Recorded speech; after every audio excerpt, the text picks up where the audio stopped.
Hi, my name is Kelsey with White Cottage Boutique and Blue Minerals, here today to talk to you a little bit about some of the new products in the Blue Minerals line and how you can use those to create really unique and beautiful effects on your painted pieces.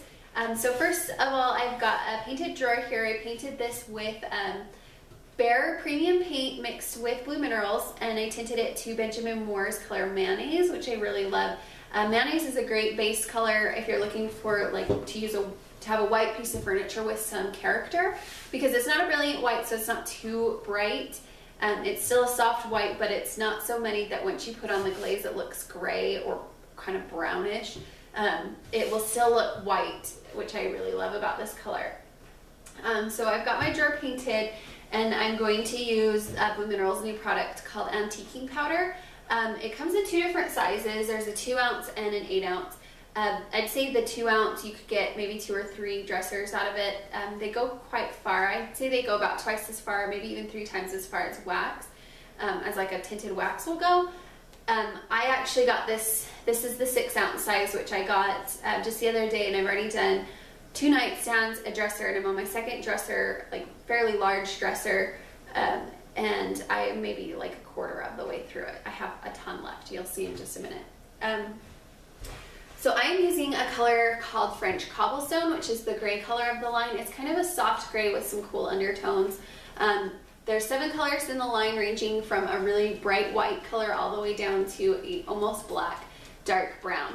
I like using gray. It's like my new favorite thing. I've been using it on everything, as you can tell, and it has just been so much fun. It's really supposed to mimic kind of like a traditional, or not a traditional, but an authentic dust appearance, but I kind of like to use it as a glaze because it creates a really subtle, elegant look that I just kind of have fallen in love with. So I'm going to use French Cobblestone. What I'm also going to use is our new dusting brush. This brush is awesome for applying the powder because it pushes the powder into all the little cracks and marks and things like that, and then also kind of into the paint, so that you can get really cool effects with the different texture that's in the paint. So I love using this brush. I also like the thicker handle. It's really nice and easy to grab onto. Then we're going to also use Fiddes clear wax. And then I am going to use our third new product, which are these fun little microfiber waxing cloths. I wanted to show you, we have 2 in our line now. We had these before, they're really fluffy white microfiber cloths that you can use to wax or buff. I actually prefer these for buffing, and for waxing sometimes they get a little bit too caked up, and they're a little bit more expensive, so I kind of feel bad just using them one time and throwing them away. So what we have now is we have these disposable microfiber waxing cloths. They're still microfiber and they're still 100% lint free, which means you don't have to worry about all those little tiny pieces of white fuzzies getting in your finish that you have to buff out later. They won't leave anything on your finish, and they work really, really good for waxing. These don't work as well for buffing, so I like to still use these cloths when I buff, but since you can wash these ones, I'll just buff a piece of furniture, throw them in the washer when I'm done, and then reuse them over and over again. These ones, the other thing I love about these is you can cut them up.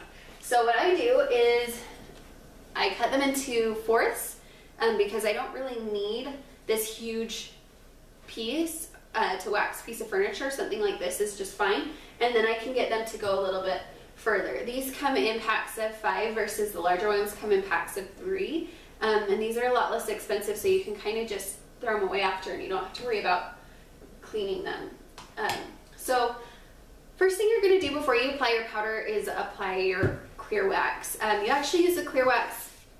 It's a little different than when you're dark waxing. If you're familiar with using dark wax, you put clear wax on to protect the paint from the dark wax because it's so intense. This is a lot less intense. You can kind of just build up the color instead of having to spend all this time removing the color and being worried about how it's going to make your paint or ruin your paint finish. You really can't. It's hard to ruin your paint finish, or it's really impossible to ruin your paint finish with this, because without the wax it really doesn't stick. So you need the wax on here, and then you can also remove virtually all of it with more wax, so you can get whatever effect you want. With this, you can also build it up if you want.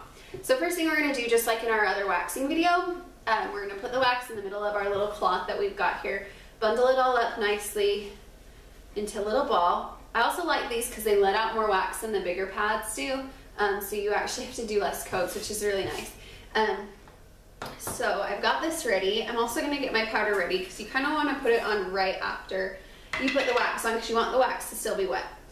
So I've got my little powder open, and I'm going to show you how you can actually save powder. Instead of just dipping this in and putting it on like this and powder flies everywhere, I actually use the lid. So I dip it in to the powder. I get a tiny bit on, not a ton.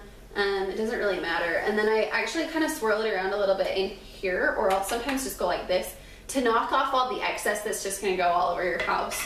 And then you actually can save yourself a ton of powder and also a ton of work cleaning up.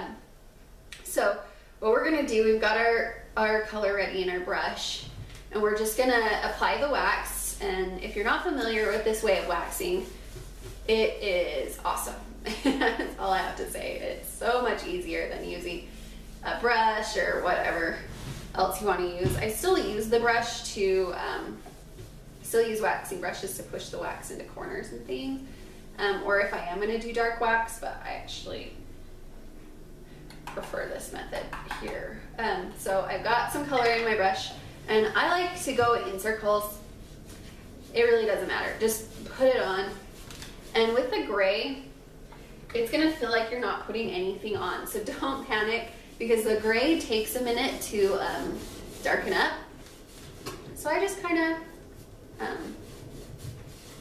work it on. I actually scratched my finish there a little bit with my fingernail. That's okay.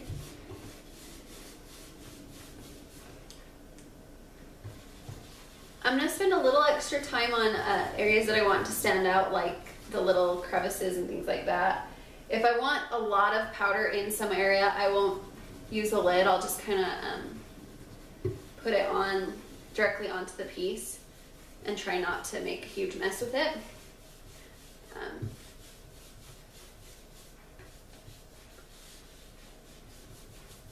Okay. Now I'm starting to see the color kind of show up. It usually takes about 5 minutes for the full color to show up, so sometimes I'll leave and come back, but most of the time, by the time I'm done putting it on, you can kind of start to see where it's going to show. Depending on how much you want and what kind of look you want, you can kind of take off whatever you need to, if that makes sense. So I don't like it to be too strong. I like it to be somewhat softer. So I generally tend to take a tiny bit off, and you can really start to see where it's at once you start to take some of it off. Because this will give it kind of an all over gray look. But I kind of have like a hot spot right here where I put too much on of the gray powder. So I'm just going to sort of lightly go over it with my same little waxing ball I was using before. I don't want to remove all of it. I just want it to be a little bit more subtle.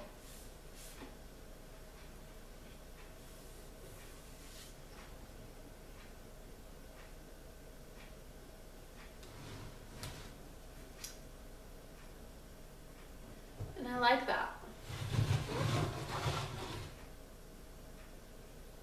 Sometimes it's nice to turn it a couple different ways, because you might not, with such a subtle effect like this, you might not be able to see it at certain angles. And then once you get it on, like now that it's kind of out of the light a little bit, you can kind of start to see where it really is.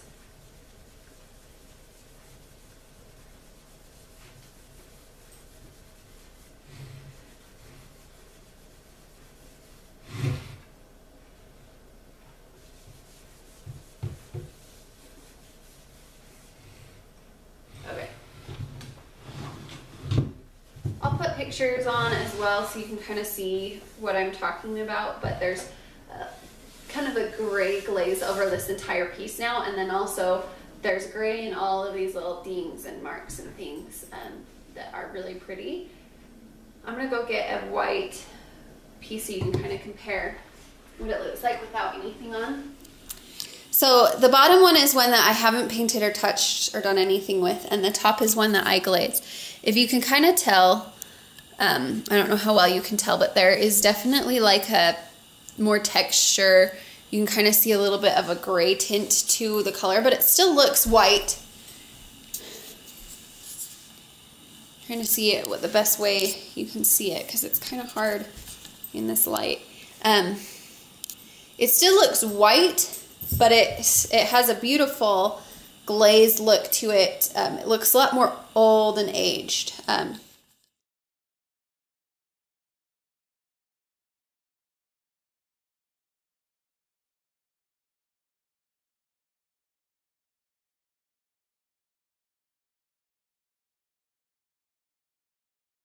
I hope you've enjoyed this video, and I hope you look forward to using some of the new products like I do. Again, the antiquing powder comes in a bunch of different colors. This is a lighter color in the set. You can also mix these colors together. So if you wanted to do a little bit of a darker gray, you can add a few drops of the antique typewriter, which is the darkest color, to the gray, and create kind of a little bit of a darker effect. Or you can also layer them. So you could put a dark color over the top and then go back over it with the French Cobblestone. So you could kind of use it however you want. I actually prefer this over wax to create my effects, because I could take off the entire color off of this. I could build it up. I have so much more flexibility with this powder versus the dark wax. So I really enjoy using it. You can also wash these brushes out. I usually just dust them off, but if I'm going from a dark color like antique typewriter or vanilla bean, I will actually wash them out with soap and water and then let them dry. You want to let it dry 100% and then go back and reuse it. So that makes it really easy. Then once I'm done with this, you can see it's really dirty and muddied. I'll just throw it away. So these are really great too. So yeah, I hope you enjoyed this video, and please contact us if you have any questions about the new products.